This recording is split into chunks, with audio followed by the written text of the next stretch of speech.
বন্ধু বান্ধবী সকলে মিলে ঘুরতে যাওয়ার আনন্দ একটা আলাদা। সেই আনন্দ উপভোগ করতে আমরা চলে এসেছি ম্যাসাঞ্জন ড্যামে। দেখতে পাচ্ছেন খাবারের জন্য সব ভিড়।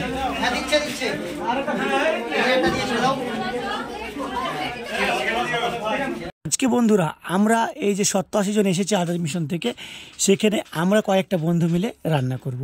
রান্নার জন্য আমাদের এদিকে আছে মহিবুল ভাই, এ করে বাবর, আবুজার, আমি, রফিকুল, আরও অনেকে আমাদেরকে সাহায্য করছে। এখানে দুটি দাদারাও আছে যারা আমাদেরকে এখান থেকে পানিগুলো এনে দিচ্ছিল। তো রান্নার জন্য আমরা প্রায় প্রস্তুত হয়ে গেছি, আমাদের রান্না চলছে। এই যে মাংসতে বাবর মশলা দিচ্ছে, খুব সুন্দর হয়েছে চিকেনটা দেখতে পাচ্ছেন। আর এদিকে আলু ভাজাও চলছিল। অন্যদিকে এই যে আমি বেগুনি করার জন্য বেসনটা ভেজাচ্ছিলাম, কেউ কেউ পেঁয়াজ কাটিকুটি করছিল, পেঁয়াজগুলো সুন্দরভাবে, আর বেগুনও কেউ কাটছিল।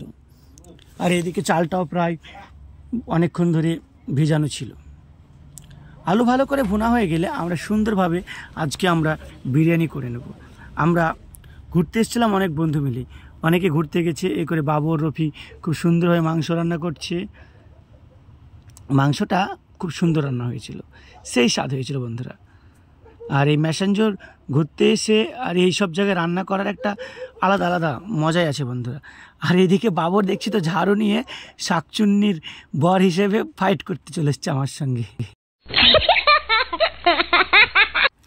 রান্না বান্না খাওয়া দাওয়া প্রায় কমপ্লিট হয়ে গেছে আমাদের আজকের ম্যাসেঞ্জারের বাদের পিকনিক করতে এসেছিল আমাদের আজাদ মিশন থেকে।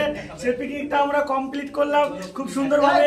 মৌরাক্ষী যে নদী দেখতে পাচ্ছেন, এই মৌরাক্ষী নদীর ওপর রয়েছে ম্যাসেঞ্জার ড্যাম বা বাঁধ। এখান থেকে অনেক বিদ্যুৎ উৎপাদন হয়, এটা একটা জলবিদ্যুৎ কেন্দ্র।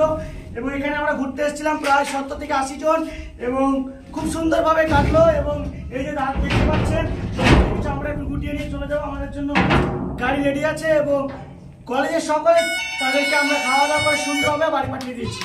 তো দেখা হবে অন্য পরবর্তী কোনো ভিডিওতে। দেখতে থাকুন আমাদের চ্যানেল রবিলাল ব্লগ।